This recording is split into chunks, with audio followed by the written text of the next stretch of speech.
Salut les petits curieux! Aujourd'hui, on voyage dans le temps, direction la péninsule arabique, il y a environ 1500 ans. Imaginez un désert immense, balayé par le vent. Au milieu de ce paysage aride, se dresse la Mecque, une oasis animée et prospère. La Mecque est un carrefour commercial important. Des caravanes venues de tout l'Orient s'y croisent, chargées d'épices, de tissus précieux et d'autres marchandises exotiques. Mais la Mecque, c'est aussi un lieu sacré. Au cœur de la ville se trouve la Kaaba, un sanctuaire cubique drapé de noir, vénéré par les tribus arabes. Chaque année, des pèlerins venus de tout le pays affluent vers la Kaaba pour honorer leurs dieux et leurs ancêtres. La Mecque, c'est un peu comme un grand marché, mais aussi un lieu de culte important pour les habitants de la région. La vie à la Mecque est rythmée par le commerce, la religion et les traditions ancestrales. Les habitants sont organisés en tribus, chacune ayant ses propres coutumes et ses propres croyances. Malgré la richesse de la ville, les inégalités sont nombreuses. Les pauvres et les orphelins sont souvent laissés pour compte. Dans ce contexte bouillonnant, un homme va bouleverser l'ordre établi et changer le cours de l'histoire. Son nom, Muhammad. Muhammad naît à la Mecque vers l'an 570. Orphelin dès son plus jeune âge, il est élevé par son oncle, un riche marchand. Muhammad grandit au contact des caravanes et découvre le monde du commerce. Mais le jeune homme est aussi un esprit curieux et sensible. Il s'interroge sur le sens de la vie, sur la justice et sur la place de l'homme dans l'univers. Il est troublé par les injustices et les superstitions qui règnent dans sa société.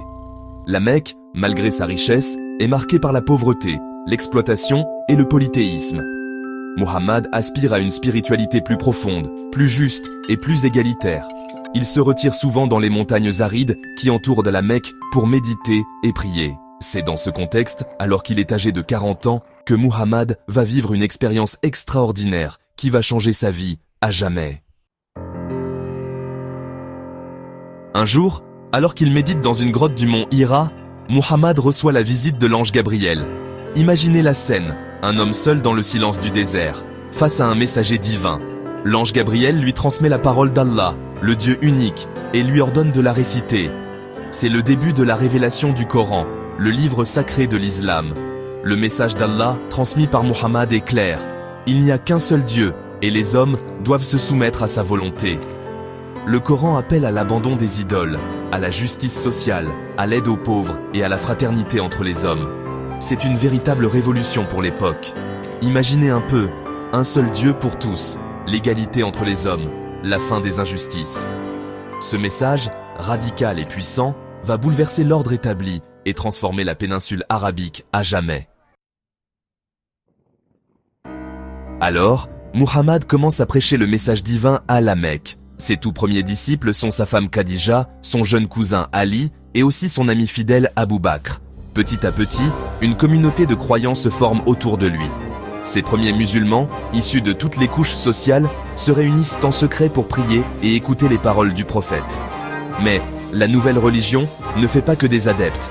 Les puissants de la Mecque, qui sont les gardiens des traditions ancestrales et du lucratif commerce des idoles, voient d'un très mauvais œil l'arrivée de l'islam.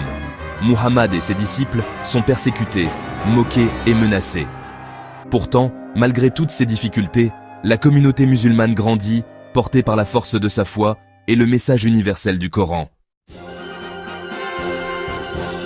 Face à l'hostilité grandissante, Muhammad et ses disciples doivent fuir la Mecque en 622.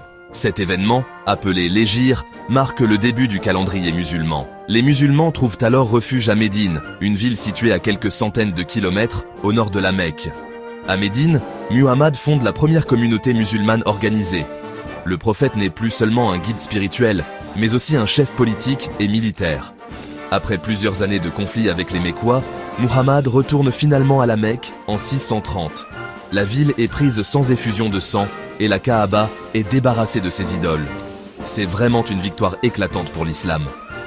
À partir de là, la nouvelle religion se propage à une vitesse fulgurante dans toute la péninsule arabique, puis au-delà. Comment expliquer ce succès ? Eh bien, le message du Coran, simple et universel, touche le cœur des populations. L'islam prône l'égalité, la justice et la fraternité, des valeurs universelles qui séduisent au-delà des frontières ethniques et culturelles.